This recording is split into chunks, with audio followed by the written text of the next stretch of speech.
Badan Nasional Penanggulangan Bencana atau BNPB mengimbau masyarakat selalu waspada terhadap segala kemungkinan dampak dari perubahan iklim seperti bencana banjir hingga bencana hidrometeorologi. Beberapa minggu terakhir, hujan turun hampir tiap hari. Padahal kata BMKG ini udah masuk musim kemarau.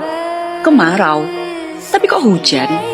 Bukan salah BMKG karena pusing soal lahannya sedang diduduki. Tapi memang karena cuaca Indonesia emang lagi ngaco nih. Dan ini bukan sekedar hal yang simpel. Ini fenomena yang lebih besar. Para ilmuwan mengungkapkan beberapa rekor catatan terbaru yang menunjukkan pertanda jelas bahwa polutan yang dilepaskan manusia sedang menimbulkan pemanasan global. Halo teman-teman, pernah nggak sih kalian merasa cuaca akhir-akhir ini makin aneh? Kadang panas banget, besoknya hujan deras tiba-tiba. Nah, itu salah satu tanda dari perubahan iklim, isu besar yang sedang kita hadapi bersama. Di video ini, kita akan bahas tuntas apa itu perubahan iklim, apa penyebabnya, apa dampaknya buat kita, khususnya di Indonesia.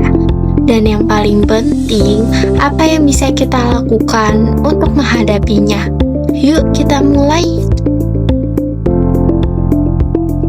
Sebelum lanjut, kita perlu samakan pemahaman dulu. Banyak orang mengira cuaca dan iklim itu sama, padahal beda loh. Cuaca itu kondisi udara dalam waktu singkat, bisa berubah dalam hitungan jam. Sementara iklim adalah pola cuaca dalam jangka waktu panjang, biasanya diukur selama puluhan tahun. Jadi perubahan iklim itu bukan soal kemarin hujan, hari ini panas, tapi soal pola jangka panjang yang bergeser dari kondisi normalnya. Lalu, kenapa iklim bumi bisa berubah? Salah satu penyebab utamanya yaitu efek rumah kaca. Secara alami, atmosfer bumi menahan sebagian panas matahari agar bumi tetap hangat dan layak dihuni. Tapi, gas-gas seperti karbon dioksida atau CO2 dan metana atau CH4 membuat panas terperangkap ini jadi berlebihan. Akibatnya, suhu bumi terus naik dari waktu ke waktu. Lalu dari datangnya gas-gas ini, sebagian besar dari aktivitas manusia sendiri. Pembakaran bahan bakar fosil seperti minyak bumi, batu bara, dan gas alam untuk kendaraan dan pembangkit listrik adalah penyumbang terbesar. Ditambah lagi, aktivitas industri dan deforestasi atau penambangan hutan yang membuat penyerap karbon alami kita semakin berkurang.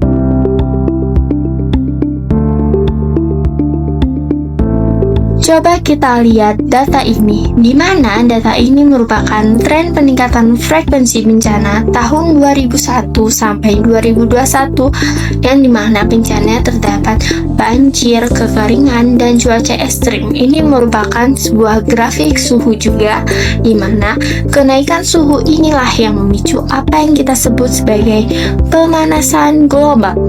Dan pemanasan global inilah yang pada akhirnya mengganggu keseimbangan iklim di seluruh dunia, termasuk Indonesia. Lalu apa dampaknya yang kita rasakan? Banyak.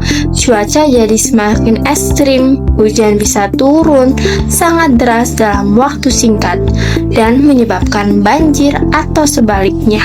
Kekeringan berkepanjangan yang memicu kebakaran hutan musim jadi sulit diprediksi, dan bencana hidrometeorologi seperti ini makin sering terjadi. Dampaknya gak berhenti sampai di situ. Permukaan air laut terus naik akibat es kutub terus mencair, mengancam wilayah pesisir.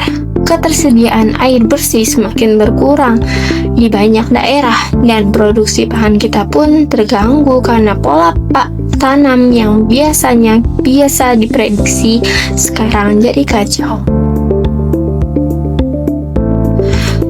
Coba perhatikan data-data ini, curah hujan, suhu rata-rata, dan pergeseran musim yang tercatat selama beberapa tahun terakhir menunjukkan pola yang jelas. Dengan membaca data semacam ini, kita perlu memahami bahwa dampak perubahan iklim bukan lagi sekedar wacana, tapi sesuatu yang sudah terjadi dan benar-benar bisa diukur.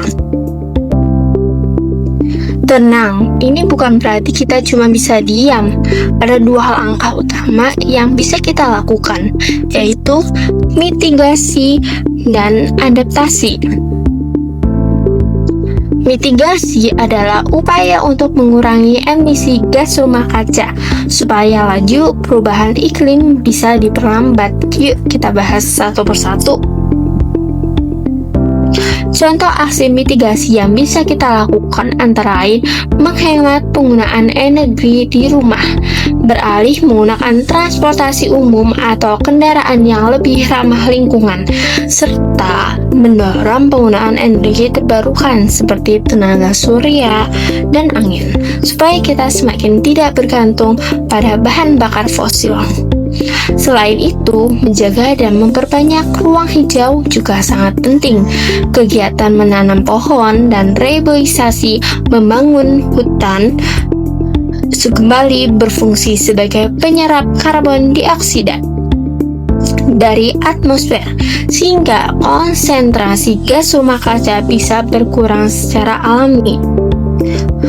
Langkah kedua yaitu ada adaptasi. Bedanya dengan mitigasi, adaptasi adalah penyesuaian diri agar masyarakat lebih tahan menghadapi dampak perubahan iklim yang memang sudah terjadi, baik di rumah, di sekolah, maupun di lahan pertanian. Contohnya, di lingkungan perkotaan, kita bisa membangun sumur resapan dan memperbaiki sistem drainase untuk mengurangi risiko banjir. Sementara di wilayah pesisir dibangun tanggul untuk menahan air laut, dan di sektor pertanian digunakan sistem irigasi yang lebih hemat air untuk menghadapi musim kering. Kesiapsiagaan juga jadi kunci penting. Dengan adanya sistem peringatan dini cuaca ekstrim, masyarakat bisa lebih waspada dan punya waktu untuk bersiap, misalnya dengan menyiapkan tas siaga bencana sebelum dampak yang lebih besar terjadi. Tapi teman-teman, semua langkah besar itu sebenarnya berawal dari aksi individu yang sederhana, seperti menghemat listrik, mengurangi sampah, dan menanam pohon. Mungkin terlihat kecil, tapi kalau dilakukan banyak orang secara konsisten, dampaknya bisa sangat besar. Nah, di rumah nih, kita bisa mulai dengan memilah sampah dan mematikan alat elektronik yang tidak digunakan. Di sekolah, kita bisa membawa botol minum sendiri dan ikut aktif dalam kegiatan penghijauan. Kebiasaan-kebiasaan kecil inilah yang kalau dilakukan secara terus-menerus akan membentuk pola hidup yang lebih ramah lingkungan. Jadi, mari kita simpulkan nih, perubahan iklim adalah persoalan nyata yang sudah dan akan terus kita rasakan dampaknya. Untuk menghadapi, kita perlu 3 hal, yaitu adanya pengetahuan, kebiasaan, dan aksi nyata yang konsisten kita lakukan. Bumi ini adalah rumah kita bersama, dan menjaganya adalah tanggung jawab kita bersama.